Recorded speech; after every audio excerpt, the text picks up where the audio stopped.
What is up, my Bodyweight warriors, and welcome back to another video. And today we're going to be going over how you can get your first pull-up or chin-up, and also add a few more to that number as well. A lot of the stuff we're going to be covering in today's video is just about the principle of training pull-ups. So if you already can do pull-ups, this probably will be helpful for you if you want to get some more pull-ups in the future. This is the next episode of the Missing Link series that I'm doing. The first one we did, we covered the handstand push-up. So if you want to go check that one out, it'll be linked in the description down below. So the pull-up or the chin-up is a fundamental pulling pattern. This one is, for me personally, any person I'm going to coach, any person I'm going to train, I want to get them pretty much 6 chin-ups, whether they're a woman or a guy. 6 chin-ups is my minimum. This just means you have a really solid foundation of pulling strength to do pretty much anything that you want to do. You're going to be pretty damn strong in that instance. But as always with bodyweight training, getting that first rep, that first thing, going from nothing to something is the hardest step to take, because often the gap is large. It's not as simple as going to the gym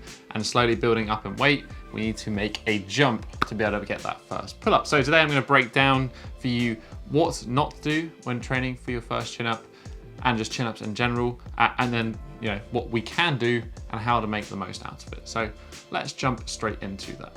Right, so there's a few common errors that I've noticed. I don't want to go into detail about what not to do because it's not always useful, but it does kind of set the context as to why I'm going to make the recommendations I'm going to make. The first mistake is banded chin-ups. Everyone loves to do banded chin-ups because this, like many other exercises, is one of those ones that makes you feel good, but doesn't actually help you get towards that end goal. And there's a reason for this. So the chin-up is a descending strength curve exercise, which means that the exercise gets harder the closer we get to that max flexion position at the top. So the top portion in theory should be harder, especially in the pull-up position, and the bottom position is easier.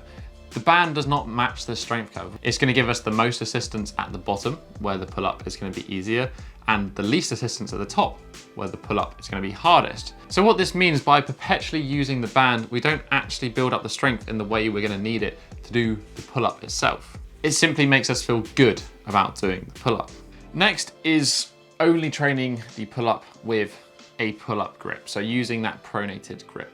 The pronated grip, the pull-up, is harder than the chin-up. The reason for this is it puts the elbow flexors, bicep, brachialis, that sort of thing, in a disadvantaged position. This is going to be the hardest position. The easiest position is actually neutral grip, or we can use supinated grip. That's going to give us a much better leverage at that elbow joint.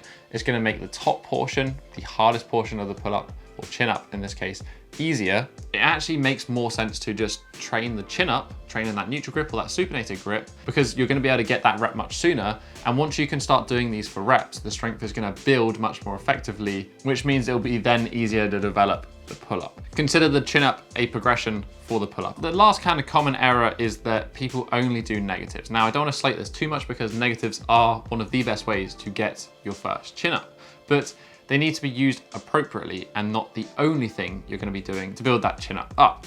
The reason for this is, yes, you're going to be stronger in the eccentric portion, about 120 to 140% stronger in that eccentric, that lowering motion. But there is also something to consider about the eccentric concentric balance.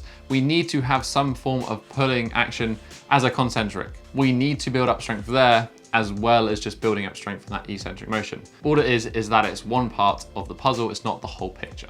So what can we do to actually get our first pull-up or chin-up? Well, if you want a specific routine, then there is always the routine in my app Tribe. Fundamentals program in there is all about going from 0 to 6 pull-ups and developing that strength. So that'll be linked in the description down below if you want to check that one out. As for today's video, we're going to be focusing on how can we develop scapular depression and scapular retraction. Those are the two key fundamentals when it comes to the movement of the scapula, developing strength there, the most important bit for developing your pull-up. Doing negatives, that's going to be a core part of our training. That's going to make up some of our training.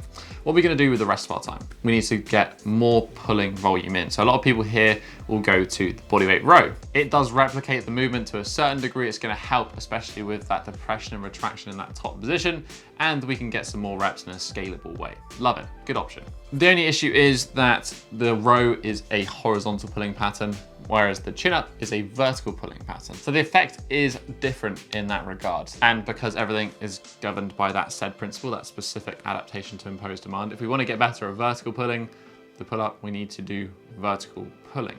So the option that we would use instead would be a lat pull down in, for example, a gym. But obviously at the moment, considering the current circumstances with the virus that shall not be named. We cannot always get to the gym, or if you're bodyweight only, you may not want to work at the gym, and there's plenty of reason for that. So here is a bodyweight option, and this is essentially the bodyweight lat pull down, or the assisted chin up. This one works well if you have rings or an adjustable height bar, because you need to be able to set that height to the right level. There's two ways in which we can do this. I'm going to explain the L position and then the toes position. So the L position, we need to set the rings or the bar, whatever we're doing this on, at a position in which, if we're hanging on the rings in that L position, feet on the floor, our bum is just about off the floor.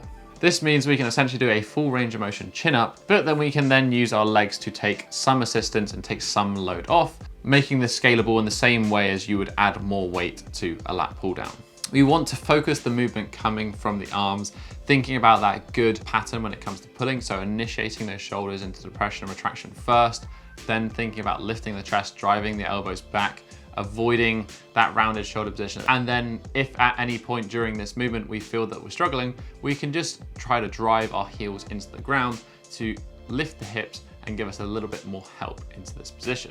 This way, rather than doing just negatives and not being able to do any chin-ups, we can actually get maybe 6, 8, 10 reps in a pull-up pattern, that vertical pattern, using our body weight in a way that's going to contribute towards our first pull-up. The L position is the easier option. It works well with the feet on the floor. It actually tends to work better if you elevate the feet slightly on a chair or something, because it enables you to keep the body a little bit more vertical. The second option would be to perform this one with the feet behind you and the tops of the feet on the floor, so the knees in a bent position. In this instance, we would need to set the rings to a height in which we can still have some pressure applied by the feet in that top position of the pull-up, so we can make sure we can apply force and give ourselves assistance during the entire range of motion. By having the toes pointed, it means we have less incentive to press into the ground because it's just not very comfortable. And then from here, in the same way as the first one, we pull up and we can use our feet to give us as much assistance as we want, and just focusing on that good pattern. Again, it's no problem giving yourself assistance if it means you can get 6, 8, 10 reps. It's gonna be good quality training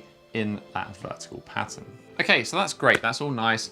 We have some exercises. How do we go about applying it? So as I said, there is that fundamentals program in my app, which takes you through it, but I'm gonna give you the first workout of that one for free here on this video, just so you guys can get a hand and get going with this training. So I'm just gonna give you the pull-up bits that you're gonna need for this session. You're gonna want to do this maybe twice a week. It's gonna provide a pretty good stimulus for getting your first chin-up. We're gonna basically combine the two concepts we talked about in this video, the negative and the assisted chin-up. You're gonna go and you're gonna do a negative. You're gonna do 2 to 4 reps, and you're gonna try and slow down and lower yourself over the period of about 8 to 10 seconds. With a negative, make sure you're not trying to jump up to that position. Make sure you can step off a chair or something that sets you in that position where you can touch your shoulders to the rings. Jumping means we might not get the best accuracy and might not be able to get our shoulders into the best position. So 2 to 4 reps, 8 to 10 seconds down. If you can do 2, great. If you can do 4, great. Whatever is hard for you, but you can still keep the quality and the exercise looks good. We're then gonna rest about 30 seconds or so. In this time, we can set our rings to the right height. And then we're gonna pick one of those options of the assisted bodyweight lat pull down sort of thing. You can either do the kneeling or the L version, whichever one you prefer.